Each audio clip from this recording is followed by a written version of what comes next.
Bueno, me presento. Yo soy Abigail, Abigail Lisi es mi apellido. Soy de la Iglesia del Buen Pastor de Devoto. Soy psicóloga, así que un poco explica por qué estoy acá sentada. Pertenezco a Maré desde hace unos años, cuando nos fuimos a Formosa con unas hermanas. Y bueno, voy a estar en la segunda parte de esta charla sobre el perdón. Y acá tenemos a Dolores.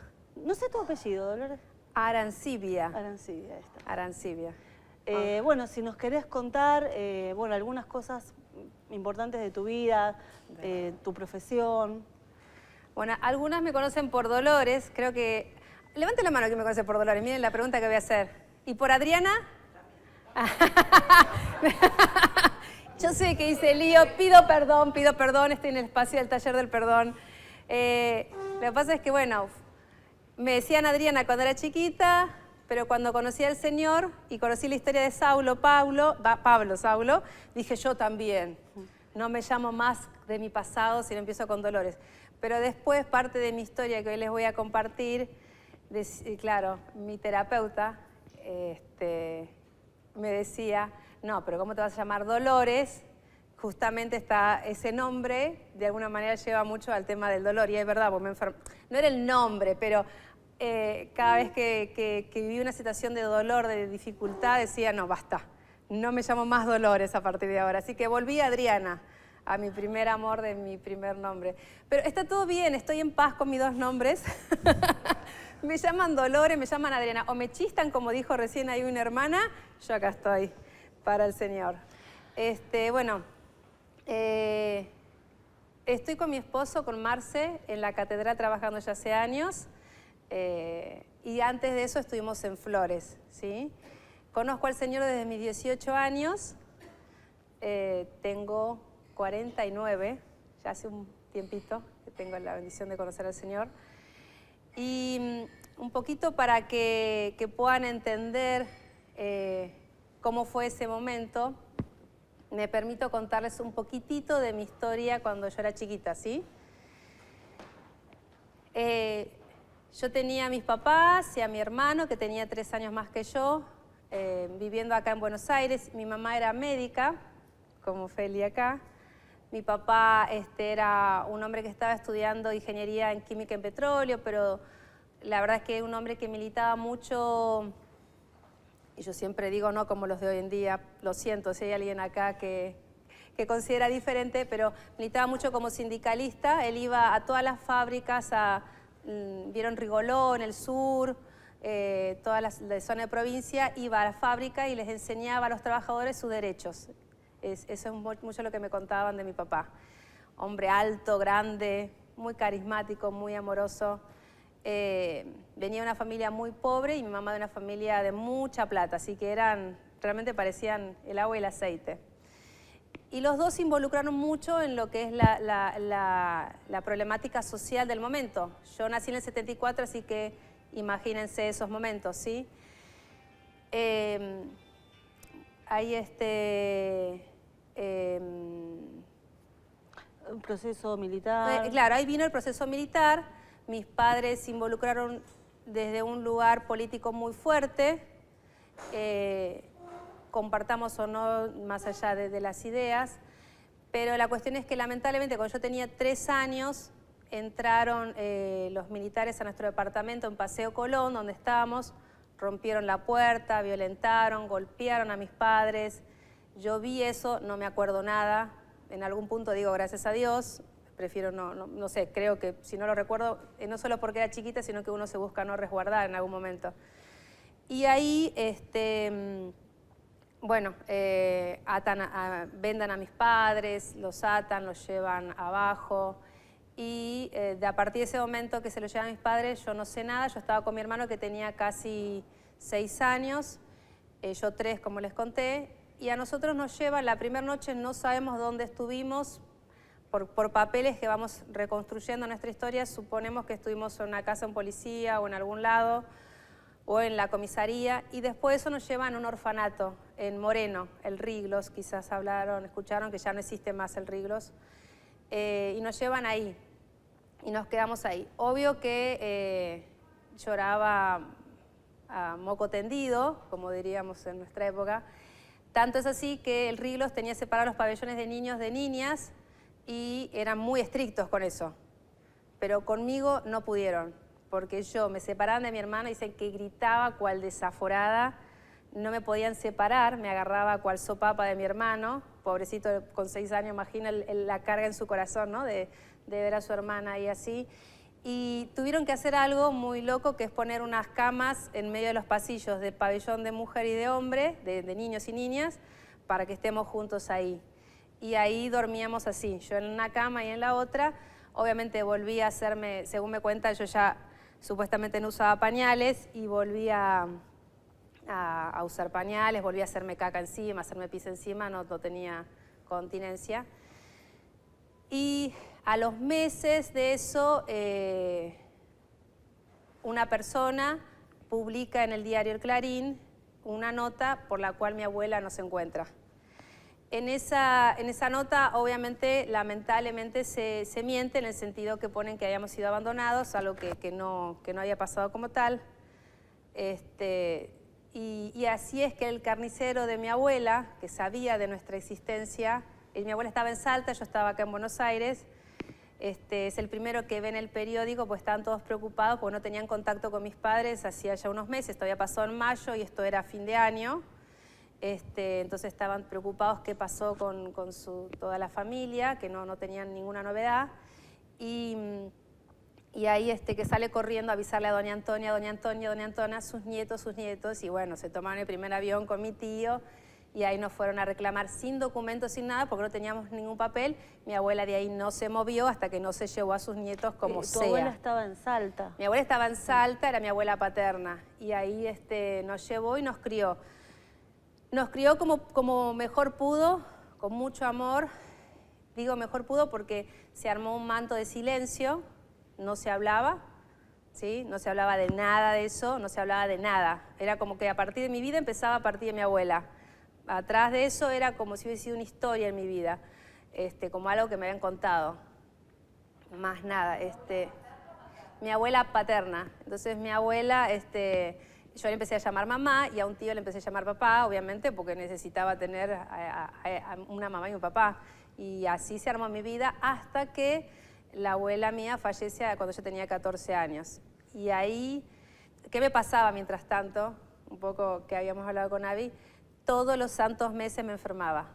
Todos los santos meses una angina, todos los santos meses 3 días volando de fiebre.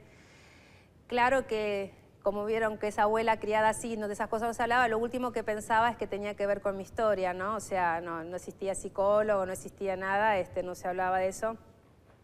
Y bueno, hasta que la abuela fallece, y a partir de ahí empiezo a vivir situaciones difíciles de a ver quién me tiene, si una tía, si un vecino, si alguien, siendo que siempre cuento que tengo familia que tiene una buena posición económica. Tengo gente de la familia que no tiene y gente que tiene muy buena. Bueno, para ellos era ella y mi hermano y yo éramos unos traumados. O sea, no queremos problemas, no queremos chicos con problemas, no queremos chicos que tienen la historia que tienen. Y bueno, ahí empezamos a pelearla. En eso tengo la bendición de conocer en Salta a Hugo Vergara. Yo no sé si le conocen, algunos de acá, ¿sí? Hugo Vergara. Hugo Vergara es un pastor de la iglesia San Andrés de Salta, un gran hombre de Dios. Una de mis tías que me había llevado a su casa y me había tenido 2 años, y ahí yo empecé a despertar de todo lo que lo que tenía oculto en mi vida, ¿no? O sea, que resulta claro, tengo padres, había tenido padres, ¿y dónde están mis padres? Empecé a gritar, literalmente empecé a gritar, quiero a mis padres, ¿dónde están mis padres? Se volvía loca, pobre tía. Le digo, vamos a la puerta del gobierno y me dan mis padres. Y no me importa un sope, porque se empezaba a hablar de la ayuda económica a los hijos. No, le damos todo, me dan todo el dinero y le damos todo y me dicen dónde están, ¿no? Entonces me desesperé, me empecé a desesperar y ella también no sabía qué hacer. Una mujer muy preparada, muy universitaria, pero sin saber qué hacer con un adolescente en plena crisis.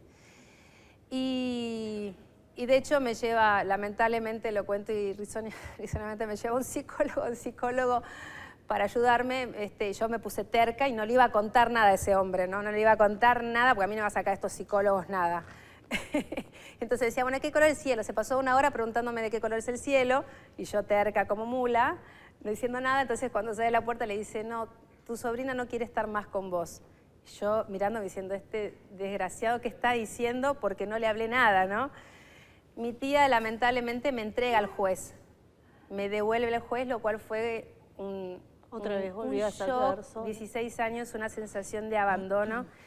Y ahí sí les aseguro, chicas, que lloraba y lloraba. Y estaba en la casa de un tío que tenía toda la plata en Salta. Pero yo sabía que ellos me querían tener unos días. Y después ahí, no sé cómo, pero tenía que irme. Y en ese momento yo recordaba con mi hermano estaba recibiendo la secundaria, justo ahí estábamos los dos abrazándonos, llorando, y los dos recordábamos la frase de mi abuela, que cuando nos portábamos mal decía, pórtense bien porque si no, cuando yo me muera van a llorar lágrimas de sangre. Y entonces lloramos, decíamos, se nos cumplió, decíamos, estamos llorando y no sabíamos qué hacer de nuestras vidas. Y bueno, ahí aparece Hugo. Para Buenos Aires. Ahí mi tío que yo estaba en esta casa, a pesar de esta carencia emocional de no poder ayudarme, él conocía a Hugo. Y Hugo lo había salvado de querer matarse a mi tío, que era grande, un hombre, póngale 60 y pico de años, se quiso matar después que se muere mi abuela, que era su mamá, pero literalmente, ¿no? Ahorcarse, querer pasarla mal. Y lo logra sacar, porque Hugo es pastor y psiquiatra, así que un hermoso combo para el Señor. Y lo llama Hugo diciendo, tengo una sobrina, ¿viste? ¿Qué hacemos? Está llorando sin parar. Y entonces vine a verme. Y me dice, ¿qué te pasa? Imagínense. ¿Qué no me pasa? Le conté todo. ¿Y qué le dije? Nadie me quiere. O sea, la cosa está así, estamos muy mal. Y me dice, Dios te ama. Y le dije, no hay manera. Dios no me ama, no por mí, o sea, no por Dios. Porque algo pasa que conmigo no va la cosa, o sea, probablemente algo tengo que ver yo, pero Dios no me ama, le volví a insistir. Y me volvió a insistir y me dijo, Dios te ama. Y le dije, no me ama, no me puede amar, mirá todo esto. Y me volvió a mirar a la cara y me dijo, Dios te ama. Y me empezó a hablar de Jesús y me secó las lágrimas y yo les aseguro, hermanas, que fue nacer de nuevo.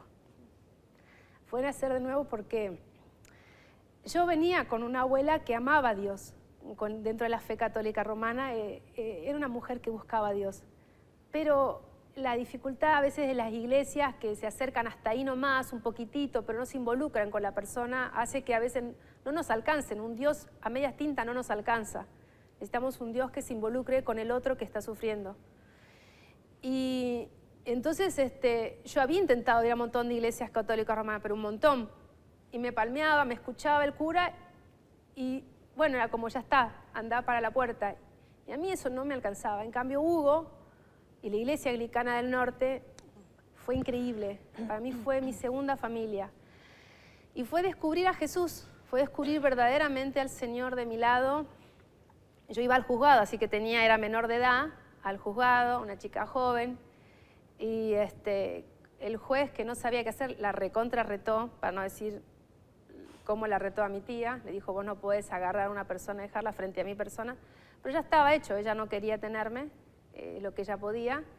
Y ahí yo iba al juzgado caminando y le hablaba a Jesús. Y lo dije el otro día en la catedral a los chicos, era un loro, pero era un loro. O sea, era todo para mí, era todo para mí. Por eso soy tan charleta, ¿no? Pero era todo para mí. Iba caminando al juzgado y no, estaba sola y era, bueno, ¿qué hacemos? ¿Y cómo se te ocurre? Y yo no quiero ir a otro, porque tenía 16 años, tenía que ir de vuelta a un orfanato. Si la familia no me quería tener, ¿qué me quedaba? Un orfanato. Y digo, yo no quiero, Señor, por favor, ayúdame. Y yo quería venir a estudiar, en ese momento pensaba en medicina a Buenos Aires. Y bueno, hablo con el juez, le explico el plan y el juez apoya el plan. Eso fue un milagro.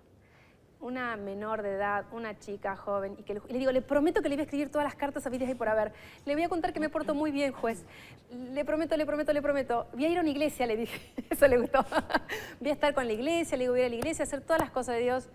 Y bueno, y ahí el Señor no me cambió la vida color de rosa, en el sentido que no es que, viste, se me abrió el cielo de par en par, pero yo sentí la presencia de un Dios Padre como nunca. No me faltó la comida, nadie me tocó un pelo, viví situaciones, obviamente, yo veo a mis hijos y me da cosa que salgan a la calle. Yo estaba sola con 16 años, pero no estaba sola.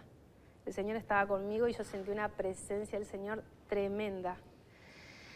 Así que, sin embargo, a los años de conocer al Señor, y por eso quienes me conocen soy tan apasionada con llevar el mensaje del Señor, no entendía por qué estaba tan triste y tan enojada. Yo decía, pero estamos todos locos. Estaba en el grupo de jóvenes, estaba Vero y otros hermanos, y yo estaba con una cosa en mi corazón que no entendía. Ya estaba trabajando como auxiliar de enfermería en una clínica, vivía en un hogar de chicas, ya había, en ese momento estaba ahí. Conocí a Catherine Agustín porque había tenido la bendición de trabajar en su casa. Tuve 2 años viviendo en su casa. Así que recuerdo contarle a Catherine que estaba mal y le digo, ¿qué hago? Y me dice, le digo, estoy buscando una psicóloga porque no entiendo. Le digo, ¿cómo es que soy cristiana? Tengo todo, tengo al Señor, pero me siento rota, me siento rota. Y sabía que había una historia dura, pero para mí era una historia, no era mi historia. Aparte, yo lo que había aprendido en la iglesia era que se perdonaba, así que yo, oraciones de perdón, me hice todas las oraciones de perdón. Si alguien predicaba perdón, yo perdono. Perdoné a todos en esos momentos, pero era más teoría que vivido, porque disociaba mi historia, por resguardo, ¿no? Por resguardo propio. Y porque en realidad no lo había procesado en realidad esta restauración en mí. Y entonces Catherine me dijo, anda a Elba, me dice, porque me dijeron que es una persona que te puede ayudar. Y bueno, y ahí fue que empecé a ir a verla a ella por unos años. Es una terapeuta fuera de serie en el sentido de que rompe todas las reglas como terapeuta. No es convencional y finalmente es tan anticonvencional que terminó pidiéndome ser mi mamá. Así que ella me adoptó desde su corazón y yo obviamente, imagínense, chocha de la vida, siendo gracias al Señor. Y bueno, es mi vieja, así que me van a escuchar a veces decir mi vieja. Digo terapeuta, pero ya no me resulta tan fácil decir terapeuta, mi vieja. Así que, bueno, empezamos con mi vieja a trabajar todo eso y ella me dijo, vas a destapar una olla y vas a empezar a mí me hacía acordar la olla del puchero de la abuela. Sí, sí. ¿Vieron la olla del puchero que metes todas las verduras y toda la carne y sale como una espumita y tenés que sacarla? Y ella me decía, bueno, vas a tener que sacar toda esa espumita y vas a sacar todo lo feo. Que yo... Bueno, ok, le digo, a ver, ¿qué es lo que hay? Porque yo hice las cosas que tenía que hacer. Yo perdoné, lloré, todo, pero ¿qué falta? ¿Qué falta? Faltaba todo. Faltaba demasiado, chicas. Qué difícil se me hizo, pero qué bueno que ya no estoy ahí. Contame cuando apareció esta amiga de tu mamá. Sí, volveme eje porque si no yo me voy por las nubes. Ahí entre esos recorridos, porque ella me dice, bueno, recorramos parte de tu historia, hubo un día que me invitó junto con una amiga de ella, Mary. Mary tiene 10 años más que mamá. Y yo estaba súper enojada, ya podía expresar, ya asociaba mi historia con... Le digo, no es justo, ¿dónde estuvo toda la iglesia? ¿Dónde estuvieron todos ustedes? ¿Dónde estuvo la familia? ¿Dónde estuvo la sociedad? ¿Por qué pasó esto? No es justo, no puede ser. Y estaba re enojada, ahora sí asociaba. Y entonces Mary, amorosa, y mi vieja, que ya me había escuchado 10.000 veces todo eso, y no me podía cambiar tan fácil el speech, Mary agarró y me dijo... Dolo, yo quiero decirte algo.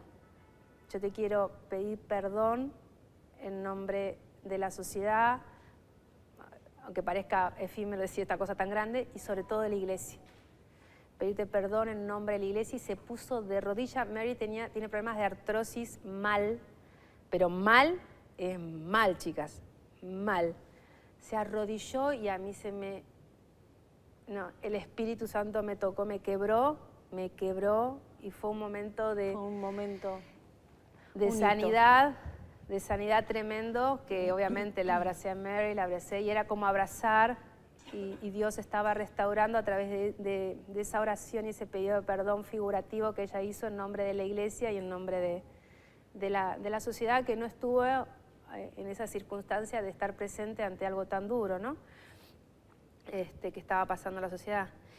Y eso fue un momento Sí, épico de Dios en mi restauración y un momento que pude tomar ese perdón que ella me ofrecía en nombre de ellos. Otra vuelta fue cuando te encontraste con Graciela. Eso estaba en el súper.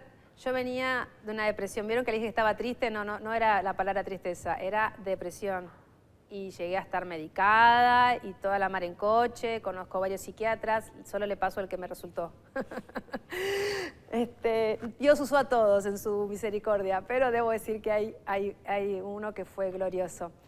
Pero la cuestión es que estaba en el súper luchando, porque fueron años, luchando con esa emoción y diciendo, pucha, no quiero sentirme así, no puede ser que no sienta el abrazo, no puede ser que me cuesta salir y tenga miedo, no puede ser que tenga que llevar el clonazepam para donde vaya, no quiero estar esclava de un antidepresivo por años, no puede ser que me dé miedo conseguir un laburo, o sea, y esto que le estoy contando esto, ¿no? Entonces todo era cuesta arriba, todo era sudarla.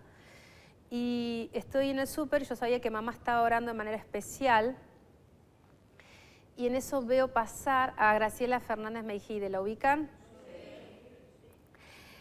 ¿Por qué para mí era importante esta mujer? Porque esta mujer, cuando mi abuela hizo el habeas corpus, ayuda, sí, ¿quién sabe? El habeas corpus es el pedido de cuerpo de mis padres, esta mujer lo firmó. Y yo atesoro los pocos papeles que tengo como los papeles de mis padres, ¿no? Entonces cuando yo estuve en ese proceso de restauración, siempre me decía, Dios, a ver si hay algo acá que yo no estoy viendo y me pueda ayudar, ¿no? Algo que me pueda ayudar. Y cuando la vi ese papel de mi abuela habiendo firmado, era como que me llevó y ay, quería acercarme, ¿qué hago? No me animaba hasta que finalmente tomé el impulso. Obviamente venía orando, les aseguro que todo el tiempo estaba, bueno, a ver, Espíritu Santo, ¿qué hago? Y siento que digo, voy a acercarme. Y le digo a Graciela, señora Graciela, le digo, sí, viste, el plano sabe, pobre, los políticos deben saber que si vamos a cachetear o si los vamos a abrazar. Le digo, ¿le puedo pedir un abrazo suyo? Ah, pero si no sabe. Y entonces me abrazó y yo sé que el Espíritu Santo hizo algo ahí. No sé qué, pero hizo algo como esas cosas que se va armando el rompecabezas, que se va cerrando por dentro una herida, que se va cicatrizando algo.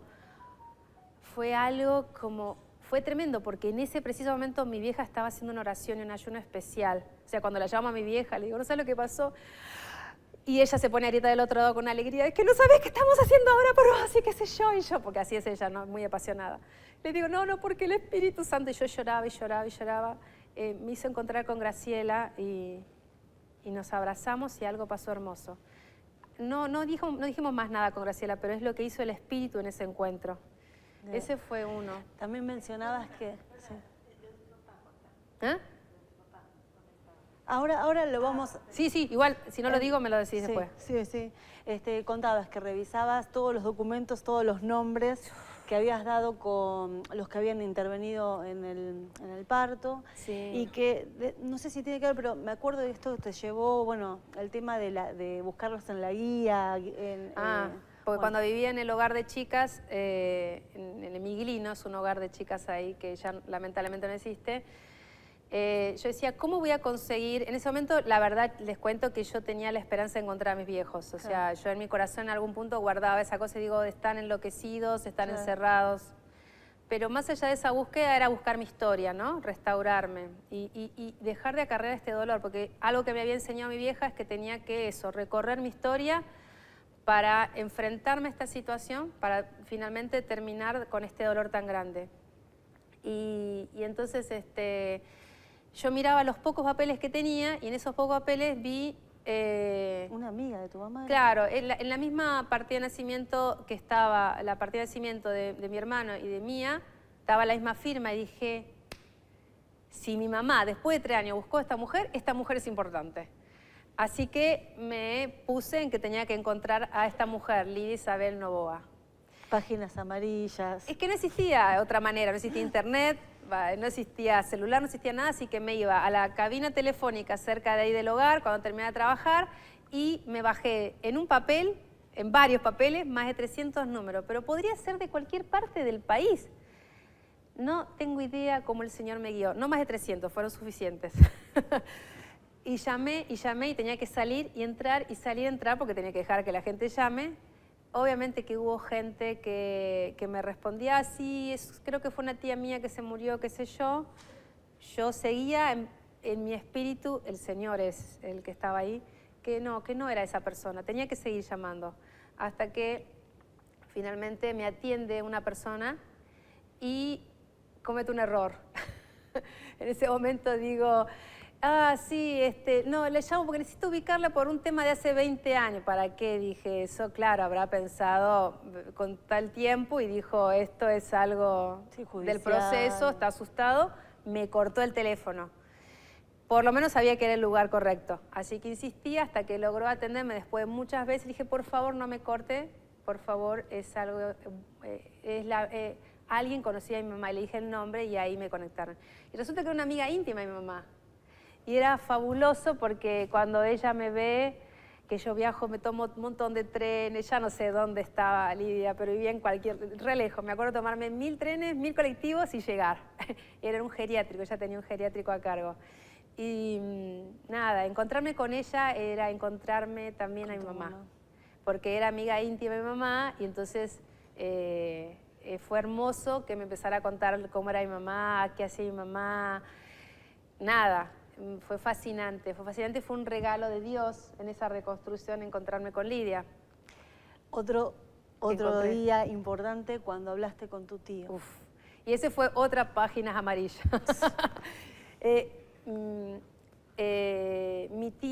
Mi mamá tenía 2 hermanos. Uno era militar y mi mamá militaba justamente en un lado absolutamente opuesto. Entonces, yo decía, bueno, acá para que no me vea más este tío o no nos vea más, hay algo que probablemente se esté ocultando. En la familia eso se decía, algo pasó acá y él sabe. Y yo dije, bueno, encontrando a Lidia, encontré a otro amigo de mi mamá que era médico psiquiatra, Darío Lagos, un grosso de ATIP, y en sus libros habla sobre que ante la tristeza mejor enojarte. Entonces, pues yo estaba con esta depresión que no lograba salir, dije, listo, yo me lo enfrento y voy. Pero igual le decía al Espíritu Santo, vos vas a tomar control. Eso yo recuerdo ir por la calle y decirle eso al Espíritu Santo. Y entonces fui de vuelta al teléfono a buscar un montón de teléfonos. Yo les aseguro que es increíble porque podría haber estado en cualquier lado ese hombre, ese tío. Y al relativamente poco tiempo de varias llamadas, escucho un contestador, no una persona, una mujer.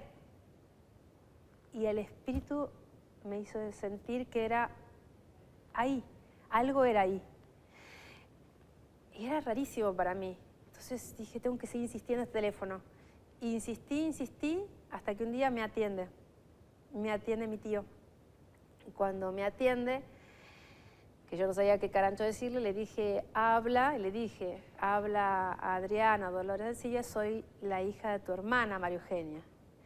Y mi tío pega un grito y dice, creo que una mala palabra, pero algo así, dice, la puta madre, es la mejor llamada de mi vida. Y yo, esos segundos de impacto, dije, una de dos, pensaba entre mi mente.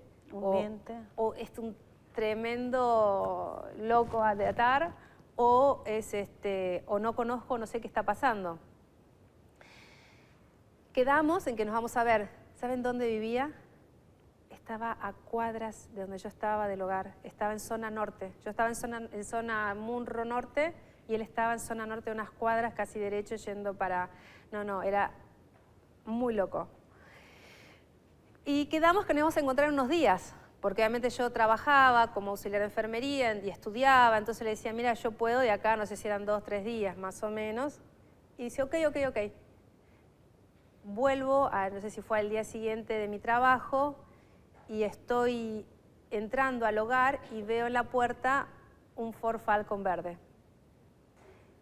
Se me cae todo. Señor, ¿viste? Y empiezo a orar.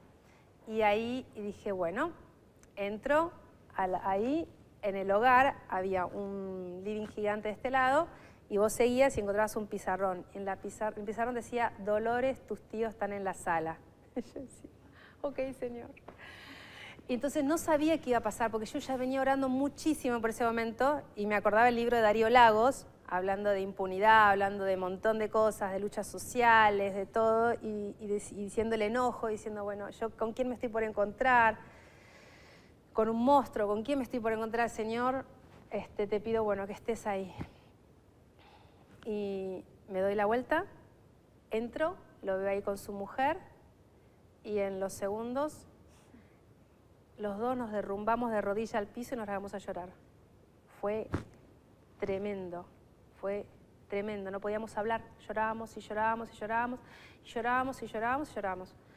Hasta que un momento él me agarra y logra sentarse y me dice, desde que me llamaste no puedo dormir y no siento mis piernas, me dice, no sé, no puedo caminar. Que lo analicen los psicólogos, no tengo idea. Y la frase que él me decía es, en esos momentos, yo creo que en algún punto había algo de querer pedir culpa, perdón sin poder decir, diciendo, bueno, era cada uno haga lo que pueda, se hacía lo que se podía y yo no podía hacer otra cosa y trataba de justificar. Y yo, la verdad es que el espíritu me tomó porque estaba convencida, porque tenía muchas emociones encontradas, y el espíritu me tomó en un espíritu de paz, lo escuché, y yo le dije a él, mira tío, 30.000 vidas, le digo, fueron, 30.000 vidas. Y yo sé que vos vas a decir, porque él me explicaba, él tenía muy calado y estaba convencido de la teoría del comunismo y de todo lo que militaban de izquierda, entonces él estaba convencido que les estaban lavando la cabeza y que eso era malo y que no estaba bien así, qué sé yo. Entonces le digo, de todos modos, porque mis padres militaban, no militaban dentro de la militancia de izquierda de solo política. Mis padres llegaron a militar dentro de lo que es la militancia armada, ellos estaban en el ERP. Y le digo, así sea una vida, es tan importante como 30.000. De todos modos, eso no, con las palabras que me habrán salido, no me voy a acordar con exactitud, chicas, olvídense que no voy a tener memoria con exactitud. Pero le quise decir es, nada de ninguna vida, ni matar a nadie está bien.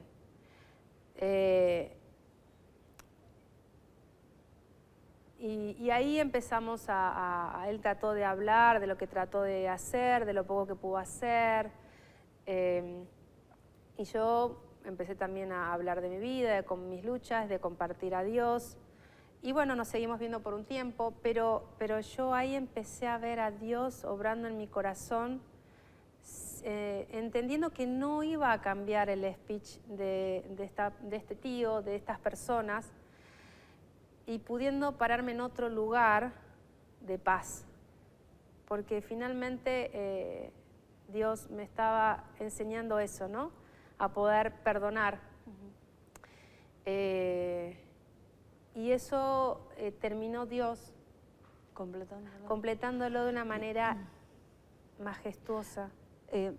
Contanos cuando te enteraste de tu papá, de los restos de tu papá. Dale. Ahí en el trajín, ya no me acuerdo, Ezequías tenía 7 años, sí, más o menos. Yo venía luchando y saliendo de la depresión, y Dios seguía obrando. Y yo veía que salía, ¿no? No es que no, veía cada vez más, sentirme más libre, mejor, pero tecleaba, chicas, cada tanto tecleaba. Y en eso me llaman de antropólogos forenses para contarme que... primero me llaman, me dicen si podía ir, no me dicen nada por teléfono. Le digo, sí, cuando me llaman, yo siempre llamaba diciéndole a Maco, que es uno que trabaja ahí, Maco, ¿hay alguna novedad? Dice, no, el día que yo te llame. Gracias, Maco, por todo lo que haces, le decía. Y cuando me dice, me dice, Dolo, vos podés venir, y cuando me dijo, cerré la boca y dije, no voy a decir nada porque no lo voy a poner en aprietos que me diga pobre por teléfono. Siempre lo volvía loco por teléfono, pero esa vez dije, no lo voy a volver por teléfono porque ya olía que algo estaba pasando. Y fui con Marce y ahí me dijo un milagro, porque verdaderamente fue un milagro. Me dijo, encontramos a tu papá. El tema es que yo había dado mi muestra de sangre a Maco, hacía muchos años, en medio de esa restauración, yo sabía que tenía que hacerlo. Y lo que le he dicho a antropólogos es que yo estaba convencida que mis padres estaban vivos. ¿Vieron que les decían? Y ellos decían, ay, pobre chica. Y yo le digo, no, pero pará, y te dejo la muestra de sangre, pero no creo que la necesites. Entonces, finalmente cuando me llama y me dice eso, y me dice, yo te tengo que contar cómo fue. Porque cuando pasó las Torres Gemelas, el famoso 11 de septiembre, eso desató la tecnología en Estados Unidos para poder asociar los restos de esas personas con otros. Antes de eso, ¿qué tenías que tener para poder asociar? Una placa dental, te pedían eso, te pedían cosas que no había manera que nada de lo que yo... No tenía nada de mis padres, ¿cómo iba a tener algo para que ubiquen un cráneo con algo si encontraban algún resto? No había. Entonces ellos mandaron las muestras de sangre de todos los que tenían con los restos, con pedacitos de restos de cuerpos de acá. Y cuando llegaron allá, lo increíble es que mi única muestra de sangre, porque eso no es normal, tienen que haber 2 muestras de sangre para poder cotejar el 99,99 de certeza, dio el 99,99 de certeza con papá. Por otro lado, él sabía que mi viejo era alto, él sabía por fotos y por todo, entonces empezaba a cerrarle toda la historia. Y el otro milagro, en medio de la noche oscura, de la desgracia de mi viejo, es que papá fue uno de los cuerpos que vinieron del mar, de los que lo tiraron por los vuelos de la muerte. ¿Y por qué fue un milagro? Porque son pocos los cuerpos que volvieron del mar. Entonces, para mí es, en ese sentido, en medio de esa desgracia, una bendición encontrarme con papá.